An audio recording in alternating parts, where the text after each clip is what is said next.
नमस्कार, IBC 24 देख रहे हैं आप और मैं हूं आपके साथ अविनाश कर। 10 बजे रात पूरे दिन की बात में आपका स्वागत है। दिल्ली से इस वक्त की एक बड़ी खबर आपको बता दें। टिकट को लेकर कांग्रेस की बैठक जारी है। टिकट को लेकर कांग्रेस नेताओं की बैठक हुई, जिसमें केसी वेणुगोपाल, सीएम भूपेश बघेल, TS सिंहदेव, प्रभारी कुमारी सैलजा, PCC अध्यक्ष दीपक बैज भी मौजूद रहे। 60 सीटों में प्रत्याशी चयन को लेकर चर्चा हुई है। तो एक बड़ी खबर आपको बता दें दिल्ली से, जहां पर टिकट को लेकर अब कांग्रेस की हाई लेवल बैठक हुई है। KC Venugopal, CM Bhupesh Baghel, deputy CM TS Singhdeo, Kumari Selja, PCC chief Deepak Baij, ये सभी लोग वहां पर मौजूद थे और 60 सीटों में प्रत्याशी चयन को लेकर चर्चा हुई है।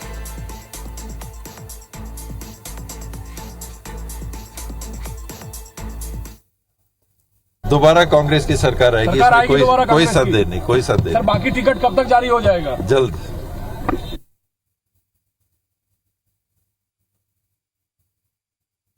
दोबारा कांग्रेस की सरकार आएगी, इसमें कोई संदेह नहीं, कोई संदेह। सर, बाकी टिकट कब तक जारी हो जाएगा? जल्द। एक और बड़ी खबर आपको दिल्ली से बता दें। MP के टिकटों को लेकर बीजेपी की बैठक है। बीजेपी अध्यक्ष JP नड्डा के आवास पर यह बैठक जारी है। MP के 94 सीटों पर उम्मीदवारों के नाम पर मंथन किया जा रहा है। CM शिवराज, VD शर्मा, प्रदेश अध्यक्ष VD शर्मा, महामंत्री हितानंद शर्मा, चुनाव प्रभारी भूपेंद्र यादव, वैष्णवी वैष्णव भी इस बैठक में मौजूद हैं। इसके अलावा केंद्रीय मंत्री नरेंद्र सिंह तोमर, बीजेपी के महासचिव कैलाश विजयवर्गीय भी इस बैठक में शामिल हैं। इसके अलावा राष्ट्रीय सह संगठन महामंत्री शिव प्रकाश भी इस बैठक में मौजूद हैं। तो एक बड़ी बैठक, जो बची हुई सीटें हैं मध्य प्रदेश में, बीजेपी उन सीटों पर उम्मीदवारों के चयन को लेकर एक बड़ी बैठक दिल्ली में कर रही है।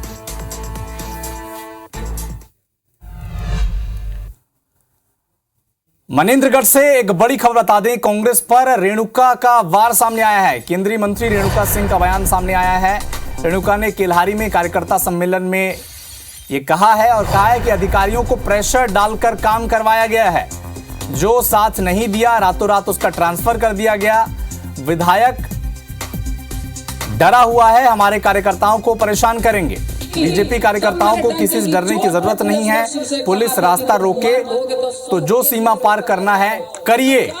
मंडल अध्यक्ष रहते मेरे ऊपर 12 केस, 200 धाराएं लगी थी। मैं वो नेता हूं जो मेरे कार्यकर्ता की उंगली काटेगा तो उसका एक हाथ काट कर दूसरे हाथ में देना जानती हूं। तो एक विवादित बयान चुनाव से पहले रेणुका सिंह का, क्या कहा सीधे सुनाते हैं। आपको किसी से डरने की जरूरत नहीं, किसी से घबराने की जरूरत नहीं। कोई पुलिस वाले आपका रास्ता रोकना चाहे, आप जो सीमा पार करना चाहते हैं सीमा पार करिए। रेणुका सिंह कि जो मेरे कार्यकर्ता की उंगली काटेगा तो मैं उसके एक हाथ काट के उसके दूसरे हाथ में भी देना जानती हूँ। तो एक बड़ी खबर आपको मनेंद्रगढ़ से बता दें। कांग्रेस पर यह गंभीर आरोप रेणुका सिंह ने लगाए हैं। केंद्रीय राज्य मंत्री रेणुका सिंह ने कहा है कि मंडल अध्यक्ष रहते मेरे ऊपर 12 केस थे, 200 धाराएं थी। कांग्रेस के नेता परेशान करते हैं, कार्यकर्ता की उंगली काटी तो हाथ काटना जानती हूं। यह विवादित बयान रेणुका सिंह ने दिया है। एक बड़ी खबर आपको बताने मनेंद्रगढ़ से, जहां पर पुलिस रास्ता रोके तो सीमा पार करना है तो करिए। ये रेणुका सिंह चुनावी सभा को संबोधित करते हुए कहा। मंडल अध्यक्ष रहते मेरे ऊपर 12 केस थे, 200 धाराएं लगी थी और कार्यकर्ताओं को यह कहा कि अगर कोई कार्यकर्ता की उंगली काटे तो उसका उंगली दिखाए तो उसका हाथ काटना भी मैं जानती हूं।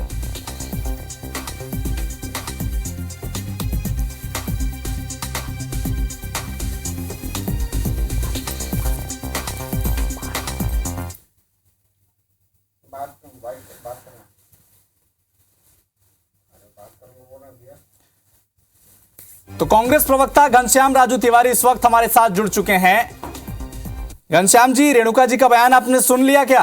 वो कह रही है कि आपने तो परेशान किया है, जो अधिकारी बात नहीं मानता उसकी ट्रांसफर कर देते हैं, और यह भी कह दिया कि अगर उनके कार्यकर्ता की तरफ कोई उंगली उठाएगा तो वो हाथ काटना भी जानती हैं।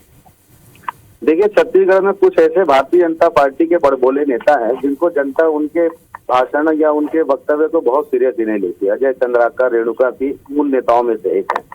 जो बयान है निश्चित तौर पर ये बयान ऐसा है कि कहीं ना कहीं कानून को न मानने वाले, संविधान को न मानने वाले, जो राष्ट्रीय चरित्र भारतीय जनता पार्टी का है, वही रेणुका सिंह के जुबान से निकल रहा है कि पुलिस वाले रास्ता रोके तो उंगली काट दे। मतलब मार धाड़, अहिंसा, हिंसा, ये भारतीय जनता पार्टी का चरित्र है। और वो कह रही है कि मेरे ऊपर 200 से अधिक अपराध दर्ज थे ब्लॉक कांग्रेस अध्यक्ष रहते हुए। ये तो बता दें, सरकारी काम को बाधित करने पर जब वो जनप्रतिनिधि थी तो कितने एफआईआर दर्ज थे? अधिकारियों से बदतमीजी से बात करना, अधिकारियों से लात जूता दिखाना, ये तमाम कृत्य छत्तीसगढ़ की जनता ने देखा रेणुका सिंह जी का। और भारतीय जनता पार्टी किस कार्यकर्ताओं की बात कर रही है? ये तो कार्यकर्ताओं को चुनावी मशीन समझने वाले लोग हैं। जब ये 15 साल की सरकार उखड़ जाती है तो कार्यकर्ताओं के सर टिकरा फोड़ते हैं कि कार्यकर्ताओं ने ढंग से काम नहीं किया। लेकिन आज जब कार्यकर्ताओं को मशीन की जरूरत है चुनाव में, तो उनको कह रहे हैं कि कार्यकर्ता डरने की जरूरत नहीं है, मेरे पास 200 बाहुबल है। घनश्याम जी, राजीव चक्रवर्ती जी हमारे साथ बीजेपी नेता जुड़ चुके हैं। राजीव जी, रेणुका सिंह का जो बयान आया है और क्या कहा, आपने तो सुन लिया है कि कार्यकर्ताओं की तरफ कोई उंगली उठाएगा तो हाथ काटना भी जानती हूं। चुनाव के वक्त में हिंसा की बातें करना कितना जायज है?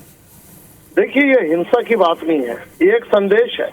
ये संदेश है क्योंकि 2003 में जब जोगी जी मुख्यमंत्री थे, हमने देखा है कि किस प्रकार से सरकारी मशीनरी का दुरुपयोग कांग्रेस के लोग करते हैं। राजीव जी, आप रेणुका जी के बयान से आप सहमत हैं? नहीं, मैं असहमत की बात नहीं कर रहा हूँ।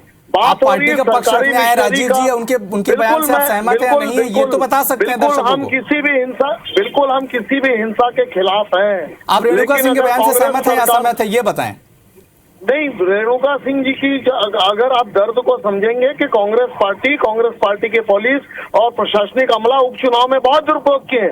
हम जिस मैदान को मांगते थे उस मैदान को कहते थे हम नहीं दे सकते, और दूसरे दिन उस मैदान को कांग्रेस पार्टी को अलॉट कर दिया जाता था। तो भय से, दमन से, जो कांग्रेस पार्टी की पुरानी आदत है, अगर हम चुनाव नहीं जीत सकते तो आपातकाल लगा दो।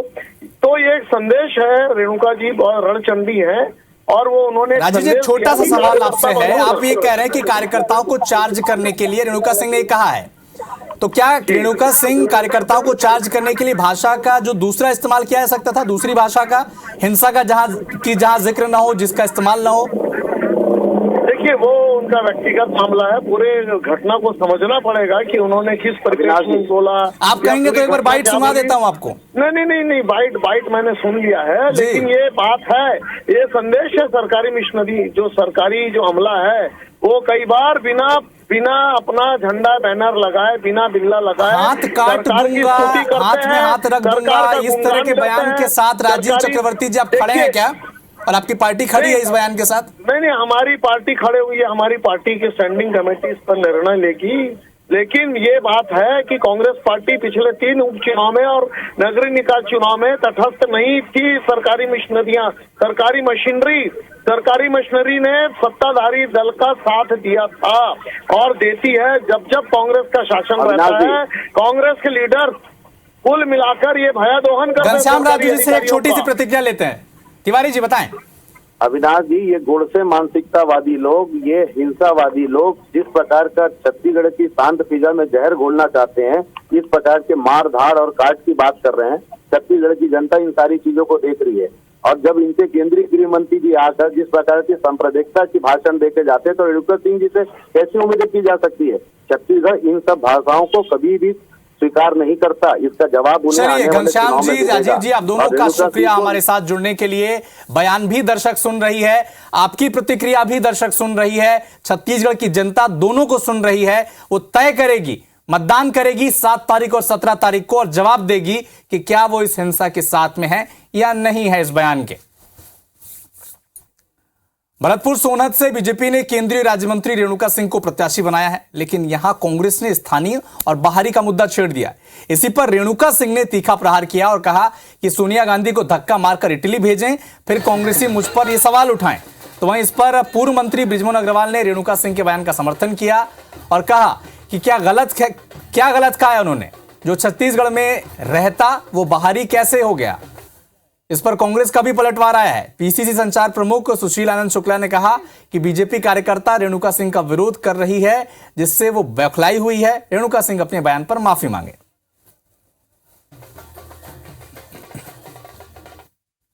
मुद्दा उठ रहा है, आपको बाहरी बता रहे हैं, कैसे आप उसको शांत करेंगे? और सोनिया गांधी को धक्का मार के इटली भेजें, उसके बाद मेरे लिए क्वेश्चन करें। हिंदुस्तानी होना चाहिए, छत्तीसगढ़िया होना चाहिए। और अगर कांग्रेस के लोग छत्तीसगढ़ के लोगों को बाहरी बोलते हैं तो सोनिया जी को उन्होंने बाहरी बोल के कौन सा गलत किया? भारतीय जनता पार्टी के कार्यकर्ता रेणुका सिंह का विरोध कर रहे हैं, उससे बौखला के अंततः सोनिया गांधी जी के ऊपर आक्रमण कर उनका जो बयान है वो भारत की सनातन परंपरा का अपमान है, हिंदू विवाह पद्धति का अपमान है। इसके लिए उन्हें माफी मांगना चाहिए। बीरनपुर घटना को लेकर केंद्रीय गृह मंत्री अमित शाह के एक बयान के बाद एक बार फिर से छत्तीसगढ़ की सियासत गर्मा गई है। कांग्रेसियों ने बीजेपी पर चुनाव के समय धार्मिक हिंसा भड़काने का आरोप लगाया। कांग्रेस ने अमित शाह के राज्य निर्वाचन आयोग में शिकायत की। इस पर बीजेपी प्रवक्ता केदार गुप्ता ने कहा कि ईश्वर साहू के आरोपी अभी सरकार के संरक्षण में घूम रहे हैं। पूर्व मुख्यमंत्री रमन सिंह ने भी इस पर पलटवार करते हुए कहा कि जिस तरह से भुवनेश्वर साहू की हत्या की गई वो लिंचिंग नहीं थी तो और क्या थी। मुख्यमंत्री भूपेश बघेल ने इस पर कहा कि अमित शाह ने चुनी सरकार पर आरोप लगाया है, बीजेपी की सांप्रदायिकता पर पीएचडी है।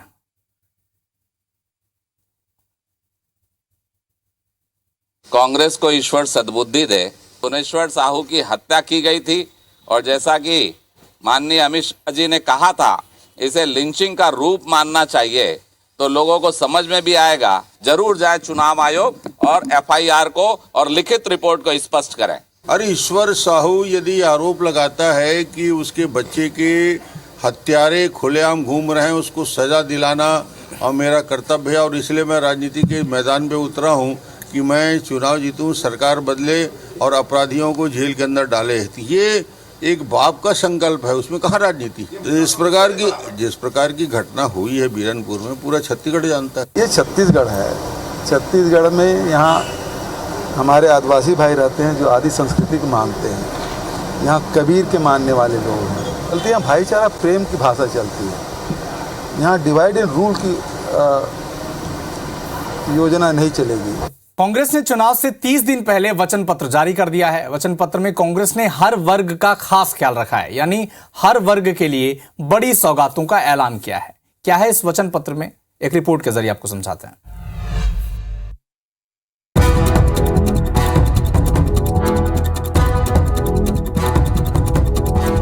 कांग्रेस ने आज वचन पत्र जारी कर दिया। 25 लाख का स्वास्थ्य बीमा, बेटियों की शादी और पुनर्विवाह पर 25,01,000 प्रदेश की आईपीएल टीम बनाने का ऐलान किया गया।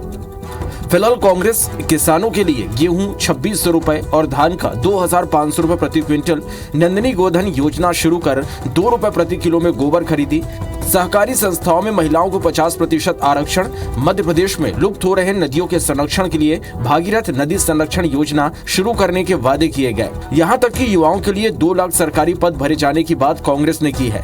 प्रतियोगी परीक्षा शुल्क में 100% छूट, पिछले 18 वर्षों से लंबित भर्तियां भरी जाएंगी। युवा स्वाभिमान के तहत जरूरतमंद शिक्षित बेरोजगार युवाओं को प्रति माह 1,500 से 3,000 रुपए 2 साल के लिए दिए जाएंगे। छात्र संघ के नियमित चुनाव कराएंगे। महानगरीय बस सेवा में परिवहन हेतु निःशुल्क पास दिए जाएंगे।